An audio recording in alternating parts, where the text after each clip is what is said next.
Bienvenue dans cette troisième édition du journal TV de la Génération Z. Ici, on suit trois choses simples: décision, financement, résultat. Au programme aujourd'hui, retour en images du mouvement, allocution du président de la refondation avec la présence de nos représentants, analyse du PGER, soutien des artistes, micro-trottoir à travers Madagascar, signatures en direct, rappel de la charte et de nos chiffres et autres interviews. On y va ? Voici notre histoire récente, des rassemblements pacifiques, des marches, des ateliers et des cellules locales qui se structurent. Des pancartes pour l'eau, l'électricité, la sécurité et la justice. De Tana à Toamasina, de Fianarantsoa à la diaspora, une même boussole, la charte.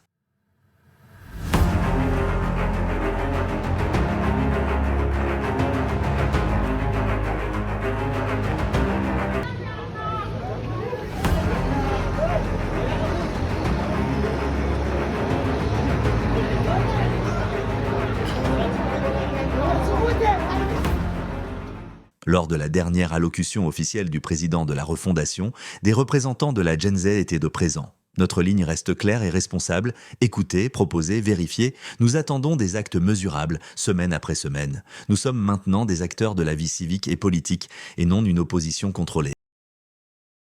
Écoutons maintenant Olaf pour l'analyse du PGER.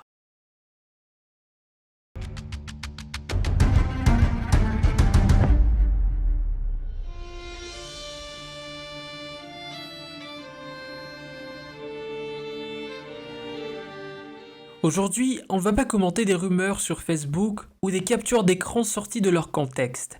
On a pris le temps de lire le vrai document du gouvernement, le programme de mise en œuvre de la politique générale de l'État pour la refondation. Pendant quelques minutes, on va te montrer ce qu'il contient vraiment, ce qui va dans le bon sens pour le pays, ce qui pour la génération Z reste un gros point d'interrogation. Le PGE pour la refondation, c'est le plan officiel que le gouvernement veut suivre pendant 24 mois. L'idée est simple sur le papier. D'abord gérer l'urgence, ensuite réformer les règles du jeu, enfin organiser de nouvelles élections et passer la main à un président élu. En résumé, c'est censé être le contrat de la transition entre l'État et la population. On commence par ce que nous reconnaissons comme positif. Le texte met enfin noir sur blanc les urgences vitales: l'eau, l'électricité, la santé, l'école, la protection sociale ne sont plus des sujets secondaires mentionnés en bas de page. Ce sont des priorités affichées. Le document promet aussi plus de transparence, des déclarations de patrimoine pour les hauts responsables et une lutte renforcée contre la corruption. Et surtout, il reconnaît que la jeunesse a joué un rôle central dans le sursaut populaire. Pour nous, tout cela compte vraiment et mérite d'être salué. On ne construit rien de sérieux si l'on refuse de voir les avancées. Mais dès que l'on parle des institutions qui décident réellement, les choses se compliquent. La CENI est présentée comme un pilier qu'il faudrait simplement renforcer techniquement. La Haute Cour constitutionnelle et l'Assemblée nationale restent en place comme si leur rôle dans les dérives passées n'était pas un problème. Or, pour beaucoup de jeunes, ce sont justement ces institutions qui ont validé les abus du cycle précédent. Entendre parler de refondation tout en gardant les mêmes arbitres, c'est difficile à avaler. Cela ressemble davantage à une transition contrôlée par les acteurs d'hier qu'à un changement de système. Deuxième sujet sensible, le calendrier. Le PGE promet une transition exemplaire de 24 mois au maximum. Sur le principe, c'est clair. Sauf que, quand on regarde le chronogramme, on voit que les réformes les plus lourdes, celles qui touchent à la Constitution, aux lois électorales et au système politique, sont renvoyées après 6, 12, parfois 18 mois. Concrètement, cela crée une longue période pendant laquelle on demande à la population de faire confiance, alors que le cadre institutionnel reste le même. Le risque, c'est une transition confortable pour le système, mais longue et floue pour les citoyens. Troisième point, l'argent public. Le document parle de stabiliser les finances, de rationaliser les dépenses, de mobiliser des ressources internes et externes. Tout cela sonne bien, mais reste très général. On ne voit pas clairement quelles dépenses politiques ou protocolaires vont baisser, ni quels budgets vont réellement augmenter sur l'eau, l'électricité, la justice et la sécurité. Et il n'apparaît nulle part un outil spécifique qui ressemble à un fonds d'urgence transparent dédié aux priorités vitales avec des règles de gouvernance lisibles. C'est là que la grille de lecture portée par la génération Z intervient. Pour nous, il y a 3 contraintes non négociables. Premièrement, réorienter concrètement l'argent public vers l'eau, l'électricité, la justice et la sécurité de base. Tant que ces besoins élémentaires sont mal couverts, la transition perd sa légitimité, quels que soient les discours. Deuxièmement, sécuriser des recettes rapides, surtout du côté des douanes et de quelques secteurs à très fort rendement. Si l'on ne récupère pas rapidement des recettes propres, le budget restera sous perfusion et la population finira par payer la note. Troisièmement, créer un fonds d'urgence transparent, ouvert à la diaspora et au secteur privé, avec des règles de gouvernance claires et des comptes publiés régulièrement. Le PGE insiste aussi sur la concertation nationale, présentée comme le socle politique et moral de la refondation. Sur le principe, nous sommes d'accord. Le pays a besoin de se parler et de reconstruire un minimum de consensus. Mais le texte ne dit pas qui pilote cette concertation, qui choisit les participants, ni comment les conclusions vont s'imposer à des institutions comme la CENI, la HCC ou l'Assemblée. La jeunesse, les organisations de la société civile et la diaspora sont citées, mais sans lieu précis où elles auraient un mandat clair et un vrai pouvoir de suivi. Le risque pour nous, c'est de devenir des figurants bien mis en avant dans la communication sans véritable levier sur les décisions. Alors, qu'attend la génération Z dans les 60 prochains jours ? Nous ne demandons pas des miracles, nous demandons des preuves. D'abord, une trajectoire claire pour la CENI, la HCC et l'Assemblée nationale avec l'annonce d'une dissolution ou d'une mise en suspens et d'une refonte, pas seulement un renforcement technique. Ensuite, des décisions budgétaires visibles où l'on voit vraiment des crédits quitter certaines dépenses politiques pour aller vers l'eau, l'électricité, la santé, la justice et la sécurité. Troisième point, un plan d'urgence sur les douanes et les recettes rapides avec des objectifs chiffrés et un reporting public régulier. Quatrième point, la création d'un fonds d'urgence transparent et d'un organe de suivi de la transition où la génération Z, les organisations de la société civile et la diaspora sont présentes de manière formalisée. Notre position politique est simple. Nous ne cherchons pas la confrontation pour la confrontation. Nous ne cherchons pas non plus à prendre la place de qui que ce soit. Si des preuves de rupture apparaissent rapidement, la génération Z peut devenir un partenaire exigeant de la transition, capable de soutenir ce qui va vraiment dans le sens d'un changement de système. Si ces preuves n'arrivent pas, alors notre rôle restera celui d'un contre-pouvoir pacifique et vigilant, qui refuse de servir de caution à un recyclage maquillé en refondation. Enfin, nous t'invitons à ne pas te contenter des extraits qui tournent sur les réseaux.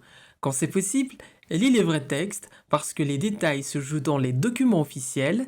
Si tu te reconnais dans cette manière de lire la transition, signe la charte Génération Z et fais-la circuler autour de toi.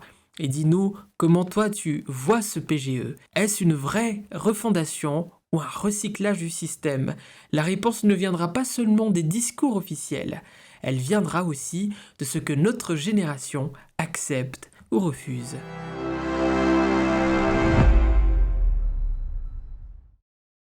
La culture parle au cœur et à la raison. Message de Dama, chanteur de Mahaleo Sini Taranani.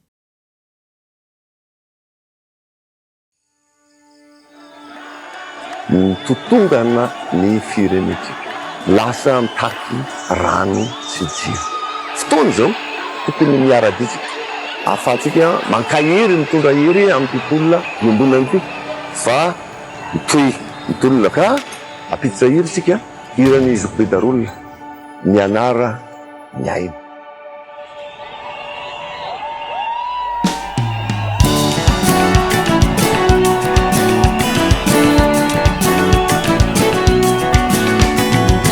Fa maninonaro ianao no mangina tsy miteny, nefa vokatry ny natao ireny fijaliany ireny. Tsy reo zavatra miseho mandrebireby fanahy, mampisandratra ny feo ho saisay. Nahoana no avelanao hisoko mangina, mameno ny atidohanao ny hakivina. Na izao na ianao migioka rano tsy tiana, mila zava-baovao mitondra hafaliana.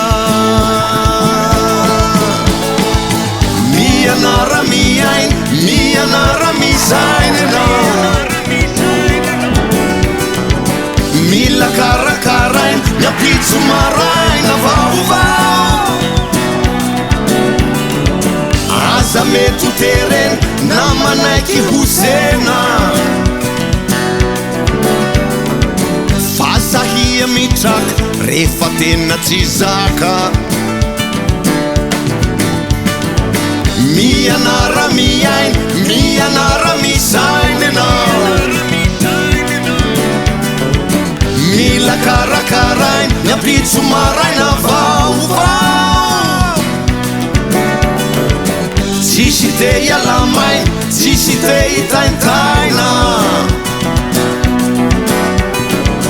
fahasamia misainy raha izany no ilaina fa ino nary ho ianao ny zavatra mitranga na izao na ianao miandrandra lanitra manga raha hazavana tsy hita mba manangasanga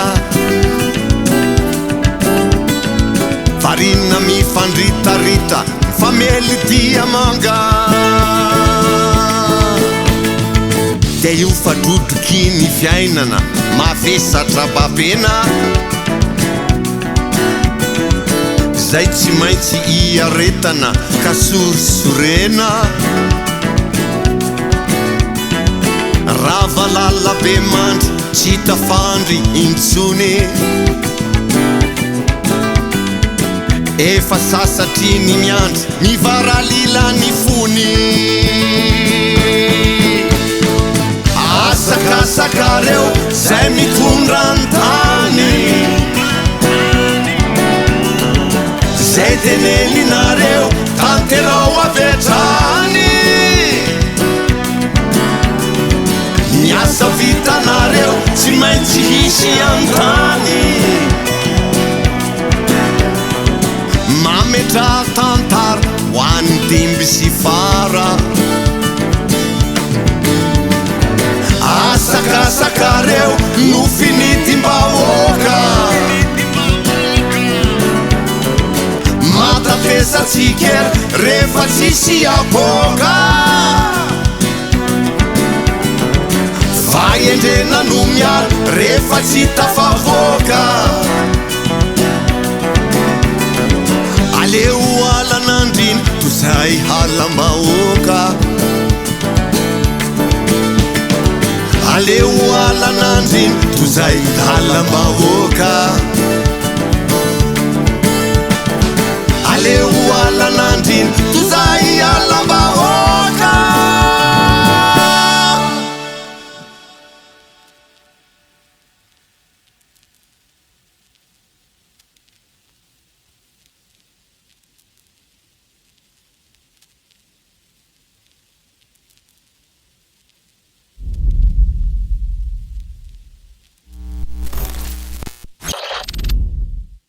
Merci pour ce soutien qui nous oblige à rester exigeants et pacifiques. Et maintenant, les micro-trottoirs. Une question simple. Comment voyez-vous la refondation aujourd'hui? eo amin'le resaka tsena zao tsy misy a le jiro mbola tabaka lava reny tsena tsy mandeha tsy manambola ny olona jereko an'le fitondrana fanjakana vapo zany milamy mazanao zany fa tokony resaka jereny zany tsy ny resaka sosialim-bahoaka aloha tokony jereny voalohany le am'le tsy ny jiro sy rano tapatapaka azonao fa mizaly ny olona azonao eny tokony jereny voalohany aloha zany resaka sosialy aloha de le jiro sy rano tapaka dia ny volan'ny mpampianatra koa tokony mampiakariny ny ambony amin'izany be mpampianatra lehibe amin'ny resaka sorabola dia mavony taloha zany tokony majerena sy ny resaka fanatanjahantena aloha tokony manamboatra terrain zany izy koa tsy ny firaisana faheo zany tokony mamena terrain malalaka ohatriny hoe synthétique azonao zany zany hoe mangatahana ety amin'ny firaisana faheo fa tsisy terrain lalaovana baolina io zany tokony hoe anatin'le ambolina zany tokony hanatanterahany zavatra le asany hanao asa vaovao izy tina le firenena azonao amin'ny ankapobeny moa mbola tsisy hoe zavatra be miova ankoatra ny fitondrana de mbola tsisy zavatra tena nisongadina be zany hoe ino avy ny vita fa miova aloha ny fitondrana miala le tsy tian'ny olona teo ny zavatra tiana ho tanterahan'ny fanjakana moa zany a rehefa mandry fahalemana ny tany a dia mazoto ny olona miasa satria izao ny olona miasa raha afery dia efa mihidy dia matahotra be amin'ny resaka fandriam-pahalemana fa rehefa milamina sy mandry-fahalemana amin'ny tany dia mazoto ny olona miasa. Tarinan'ny natongava nandraisentsika ny tolona zany a dia nafinaritra zany a fa raraka ihany le ry moa zava-bita moa zany tsy hita izay hita teto amin'ny tanàna fiainana mandeha any amin'ny fiainana quotidienne dia daholo ninonina fa ny tenin'ny vahoaka zany a hoe filaminana fahadiovana rehetrarehetra iny a mba tianay daholo zany mba hiova ninonina ny zandrikely koa mila miasa daholo ny zandrikely rehetrarehetra ty an-tanàna. Chaque semaine, des citoyennes et des citoyens signent la charte. Voici quelques images reçues en live. Pour nous rejoindre maintenant, scannez le QR code affiché à l'écran.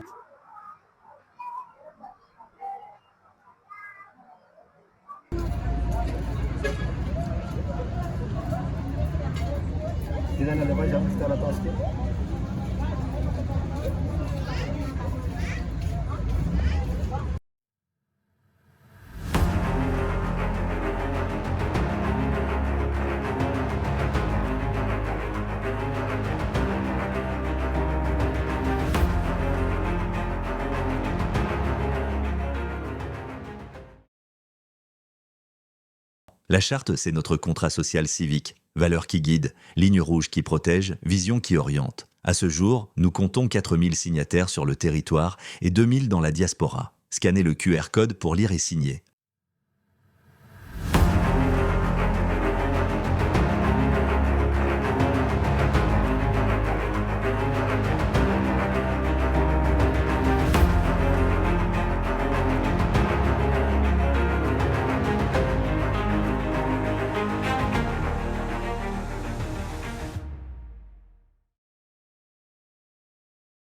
Place au porte-parole de la Gen Z. Une question directe, comment construire avec la Gen Z ?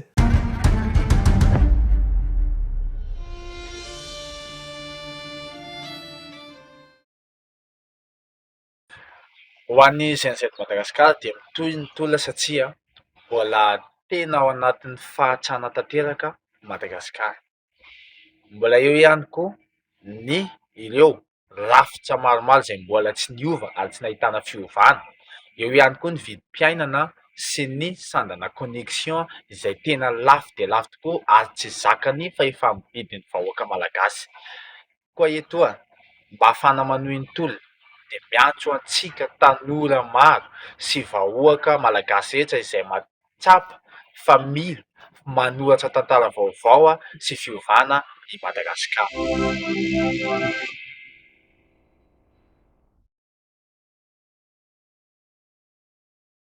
Participe à faire connaître la charte. Tu signes, tu choisis un axe pour faire signer, tu donnes 1 heure par semaine, tu publies tes résultats avec toutes les équipes. Scanne, lis, signe. C'est maintenant.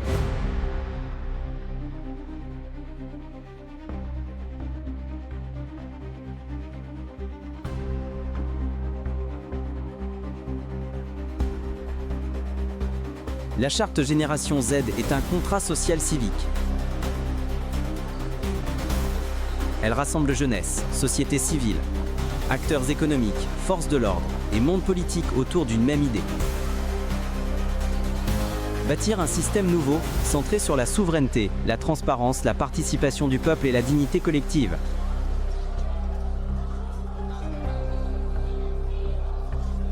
Elle propose une manière simple de vivre le collectif.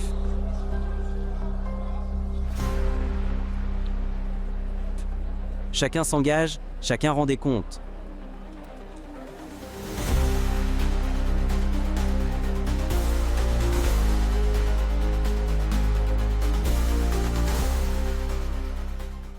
Chaque semaine, nous souhaiterions publier des preuves sur le temps de rétablissement d'un point d'eau, les heures d'alimentation électrique d'un quartier, les délais de traitement d'un dossier. La crédibilité se construit par l'exemple et nous devons voir des améliorations au quotidien. On sait que la nation ne se construira pas en un jour, mais cela commence par de la prévisibilité et de la redevabilité.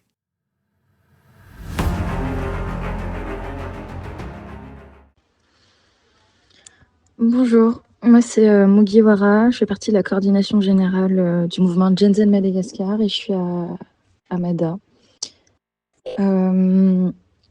Ce que je retiens de l'allocution du PRRM et de la présence des représentants de notre mouvement lors de l'émission de dimanche dernier, moi, peut-être la chose la plus importante à retenir, c'est qu'il sait, il a compris et il a l'air de, en tout cas, d'avoir une bonne vision et de savoir exactement ce que les gens veulent. Maintenant, ce qu'on attend, c'est de voir de quelle manière est-ce qu'il les met en œuvre et en action concrète au sein du gouvernement et la manière dont cette bonne volonté, cette vision se traduit au sein des différents ministères. Il faut faire attention parce que nous, on a toujours cette question d'entourage. La bonne volonté n'exclut pas peut-être les mauvais conseils ou les mauvaises orientations. Et une chose est sûre, c'est qu'on a été présents. On est les seuls d'ailleurs à avoir été présents pour représenter la Gen Z lors de cette émission. Mais jusqu'à aujourd'hui, nous n'avons toujours pas reçu d'entretien individuel avec nos présidents, en tout cas co-chefs d'État. Donc voilà, on attend de voir ce que ça donne. Et pour cette question d'entourage, en tout cas, on attend que cet entourage se fasse avec beaucoup de sincérité, beaucoup de compétences et d'expertise, et aussi beaucoup de vision. Voilà, et de notre côté, on sera prêt à accompagner qui se pose à nos côtés pour changer ce pays et à lancer les alertes et à rester vigilants et surveiller les différentes politiques publiques et notamment pour la refondation qui est attendue de tous. Merci aux équipes, aux témoins du terrain, aux artistes et à vous qui nous suivez. C'est maintenant qu'il faut agir, s'engager et signer. Rejoignez-nous et construisons ensemble un avenir utile et digne. Rendez-vous pour notre prochain journal Gen Z TV. Bonne soirée.